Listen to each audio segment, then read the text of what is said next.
الفهم الباهي حامل الأصول والفروع الجامع المعقول والمنقول الفقيه الجليل المحدث النبي لسماحة الشيخ مولانا المفتي محمد عارف العثماني القاسمي ابن محدث العصر وفقيه التاريخ الشيخ خورشيد عالم العثماني رحمه الله تعالى. من الشيطان الرجيم. بسم الله الرحمن الرحيم. سبح لله ما في السماوات وما في الأرض وهو العزيز الحكيم. जिनसे मुझे इजाज़त हदीस हासिल है, मैं आप तमाम हज़रात को भी ये इन तमाम सनदों के साथ इजाज़त हदीस देता हूँ। अल्लाह तबारक व तआला हम सब के उलूम के अंदर बरकत अता फरमाए।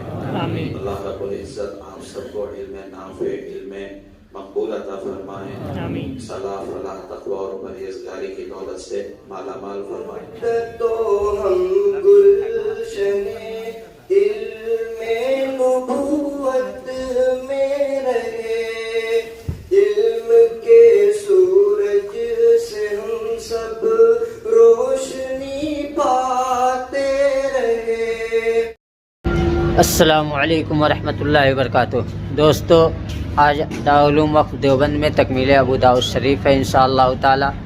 अभी मुफ्ती आरिफ उस्मानी साहब तशरीफ़ ला रहे हैं और अबू दाऊद शरीफ का आखिरी दर्स देंगे, इजाज़त हदीस देंगे और अलविदाई तराना भी होगा और दुआ भी होगी इंशाअल्लाह। दोस्तों, मुफ्ती मोहम्मद आरिफ उस्मानी साहब के बारे में क्या कहने। निस्बत सनद और निस्बत ख़ानदान दोनों से आला नसब हासिल करने वाले हैं। जैसा कि हम सबको पता है कि उनका ख़ानदानी नसब पाकिस्तान के मुफ्ती आज़म मुफ्ती तक़ी उस्मानी साहब दामत बरकातहुम से मिलता है। उसके बाद मैं समझता हूँ कि कुछ कहने की ज़रूरत नहीं है। बाकी आप तमाम लोग इस वीडियो को बिना स्किप किए हुए पूरा देखें। इंशाअल्लाह ताला हज़रत मुफ्ती साहब इसकी बज़ाते ख़ुद वज़ाहत करेंगे। बिस्मिल्लाहिर्रहमानिर्रहीम। अल्हम्दुलिल्लाहि रब्बिल आलमीन वस्सलातु वस्सलामु अला सय्यिदिल अंबिया'i वल मुरसलीन व अला आलिहि व सहबिहि अजमईन। अम्मा बअदु फइन्न अस्दक़ल हदीस किताबुल्लाह व अहसनल हदी हदी मुहम्मदिन सल्लल्लाहु अलैहि वसल्लम व खैरल उमूरि आवाज़िमुहा व शर्रल उमूरि मुहदसातुहा व कुल्लु मुहदसतिन बिदअह व कुल्लु बिदअतिन ज़लालह व कुल्लु ज़लालतिन फिन्नार व बिस्सनद المتصل منا إلى صاحب السمو والمعالي العالم العلام المقدام القمقام أستاذ الأساتذة ورئيس الجهابزة صدر الأفاضل وفخر الأماثل البحر الزاخر والحبر الماجد المجد الفاخر والفهم الباهي حامل الأصول والفروع الجامع المعقول والمنقول الفقيه الجليل المحدث النبي لسماحة الشيخ مولانا المفتي محمد عارف العثماني القاسمي ابن محدث العصر وفقيه التاريخ الشيخ خورشيد عالم العثماني رحمه الله تعالى.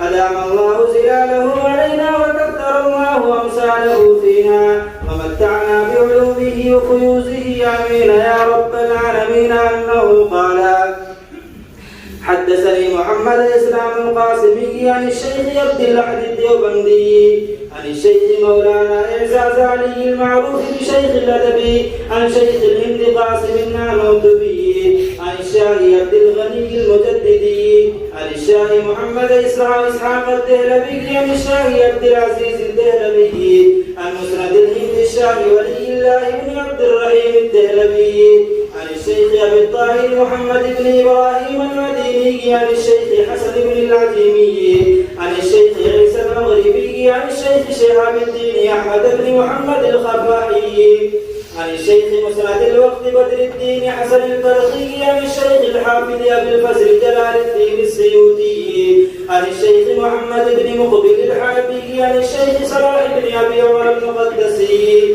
عن أبي الحسن فخر الدين علي بن محمد بن أحمد البخاري عن مسند الوقت إلى الحبس عمر بن محمد بن تبرزد البغدادي وهو عن الشيخين الفاضلين إبراهيم بن محمد بن المنصور الكرخي وأبي الفتح مخلد بن أحمد بن محمد الدوبي، وهما عن الحافظ أبي بكر أحمد بن علي بن ثابت الخطيب البغدادي، وهو عن أبي عمر القاسم بن جعفر بن عبد الواحد الهاشمي، وهو عن أبي علي محمد اللؤلؤي، وهو عن صاحب الكتاب الشيخ الإمام الهمام الحافظ الحجة أمير المؤمنين في الحديث سليمان بن الأشعث أبي داود السجستاني رحمه الله تعالى رحمة واسعة.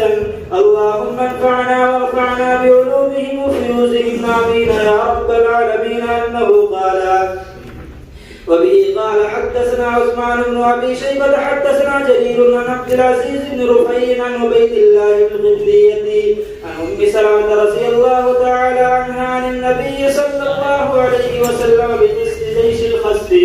قلت يا رسول الله كيف بمن كان كارها؟ قال يخسف بهم ولكن يبعث يوم القيامة على نيته.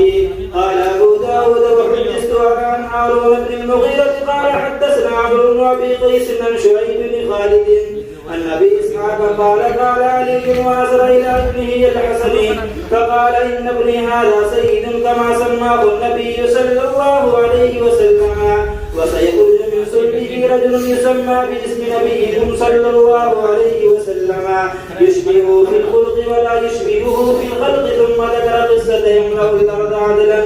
وقال هارون حدثنا عمرو بن أبي قيس عن مطرف بن طريف عن الحسن عن هلال بن عمرو قال سمعت عليا كرم الله وجهه يقول قال النبي صلى الله عليه وسلم يخرج رجل من وراء النهر يقال له الحارث حراس على مقدمته رجل يقال له منصور يودع أو يمكن لآل محمد صلى الله عليه وسلم كما مكنت قريش لرسول الله صلى الله عليه وسلم وجب على كل مؤمن نصره أو قال إجابته.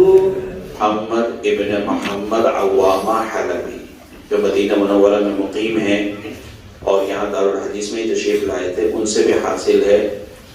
तो वो कलिमात मैं पढ़ता हूँ, आप भी उसको दोहराएं। तो ये कहलाती है हदीस मुसलसल बिल अव्वलिया। अर्रहमान तबारक व तआला इरहमू मन फिल अर्द यरहमुकुम मन फिस समा। अर्रहमान तबारक व तआला इरहमू मन फिल अर्द यरहमुकुम मन फिस समा। الرحمن تبارك وتعالى ارحموا من في الأرض يرحمكم من في السماء। ये तो है हदीस मुसलसल बिल अव्वली और एक है हदीस मुसलसल बिल आखिरी। ये मुझे हासिल है शेख मोहम्मद इब्न मोहम्मद अव्वामा से। और हदीस मुसलसल बिल अव्वलिया आखिरिया में ये होता है कि उस्ताद कुरान करीम का नुस्खा हाथ में लेकर सूरत उस-सफ़ की तिलावत करता है और तलामिज़ा उसको सुनते हैं। और हज़रत अब्दुल्ला इब्न अमर इब्न आस के वास्ते से ये सनद नबी करीम सल्लल्लाहु अलैहि वसल्लम तक पहुँचती है। याद रखिए, ऐसा नहीं कि आप अगर हाफिज हैं तो बगैर कुरान करीम हाथ में ये सूरत उस-सफ़ की तिलावत करें या मोबाइल में देखकर तिलावत करेंगे। कुरान करीम का नुस्खा हाथ में लेकर और देखकर सूरत उस-सफ़ की तिलावत करें तो यह हदीस मुसलसल बिल आखिरिया कहलाती है। 28वें पारे में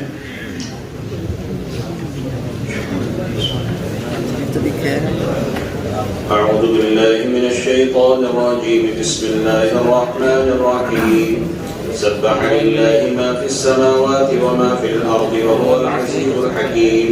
या अय्युहल्लज़ीना आमनू लिमा तक़ूलूना मा ला तफ़अलून कबुरा मक़्तन इंदल्लाहि अन तक़ूलू मा ला तफ़अलून इन्नल्लाहा युहिब्बुल्लज़ीना युक़ातिलूना फ़ी सबीलिही सफ़्फ़न कअन्नहुम बुन्यानुम मरसूस।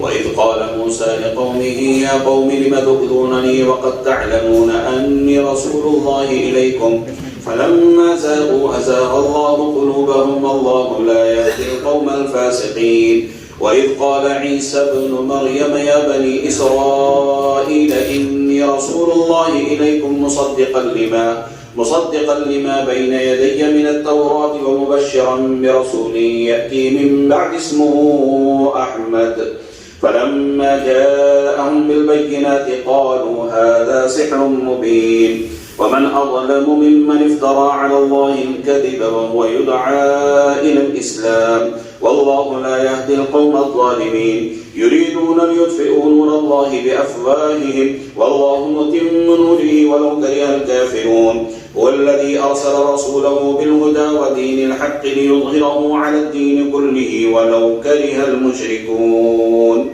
يا أيها الذين آمنوا هل أدلكم على تجارة تنجيكم من عذاب أليم تؤمنون بالله ورسوله وتجاهدون في سبيل الله بأموالكم وأنفسكم ذلكم خير لكم إن كنتم تعلمون يغفر لكم ذنوبكم ويدخلكم جنات تجري من تحتها الأنهار ومساكن طيبة في جنات عدن ذلك الفوز العظيم وأخرى تحبونها نصر من الله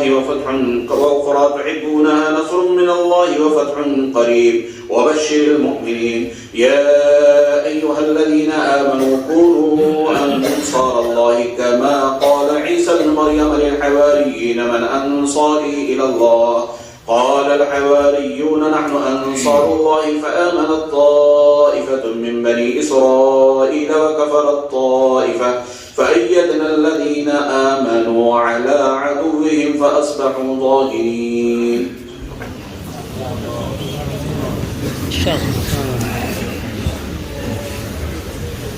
یہ کتاب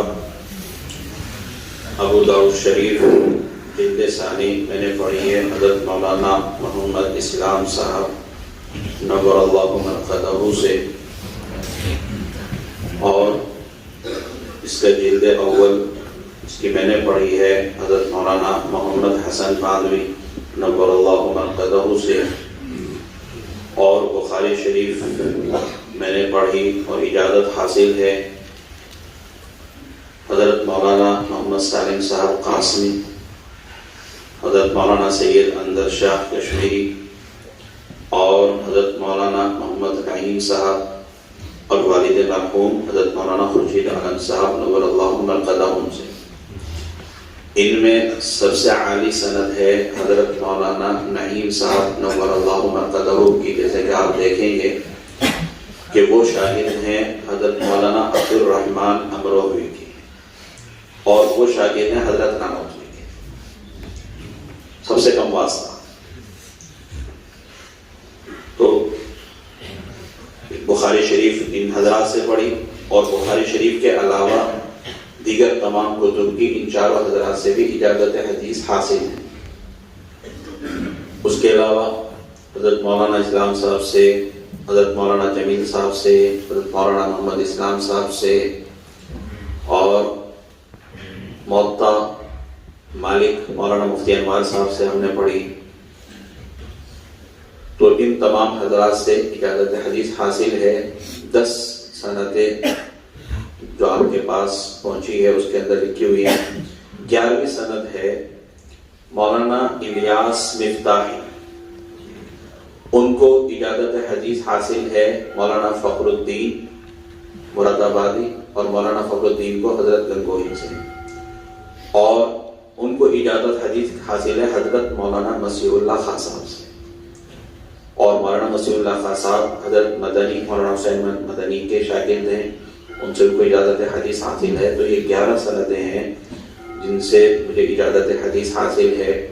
میں آپ تمام حضرات کو بھی یہ ان تمام سندوں کے ساتھ اجازت حدیث دیتا ہوں. اللہ تبارک و تعالی ہم سب کے علوم کے اندر برکت عطا فرمائے.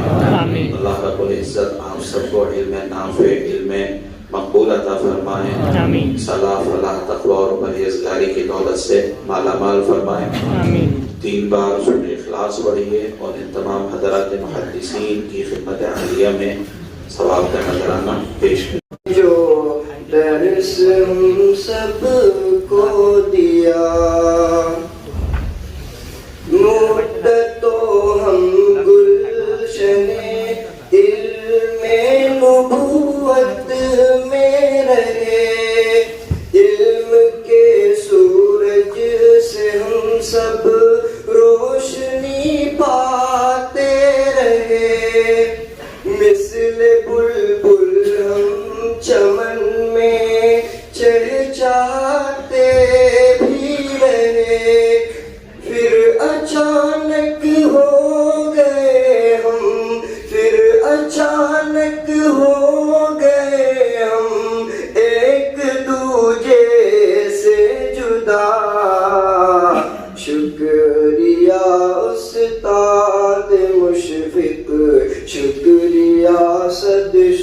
شکریہ شکریہ استاد مشفق شکریہ صد شکریہ حضرت عارف کا وہ درس نہ بھولیں گے ہم ان کے علم و فضل سے آباد تھا دل کا چمن روز و شب ان کا برستا تھا یہاں لطف و کرم حضرت عارف ہے ایک حضرت عارف ہے ایک تاریک میں روشن ضیا شکریہ استاد مشفق شکریہ صد شکریہ شکریہ استاد مشفق شکریہ صد شکریہ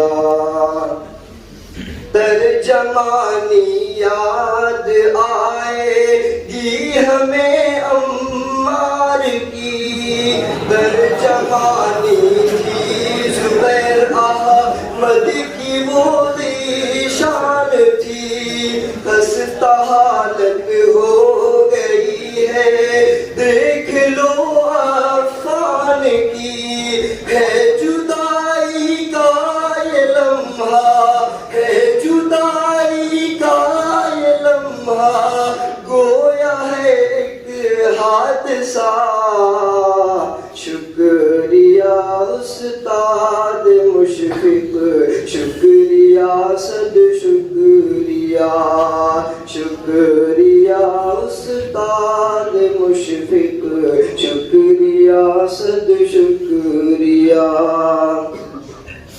اے خدا ہم سب کے لب پہ ہے یہی بس ایک دعا خوب پھولے اور پھلے پیارا یہ علمی گلستہ دشمنوں کی دشمنی سے اور مصیبت سے بچا ہو رہے ہیں کہ ہم سب ہو رہے ہیں کہ ہم سب کو یہاں سے الوداع شکریہ استاد مشفق شکریہ صد شکریہ شکریہ استاد مشفق شکریہ صد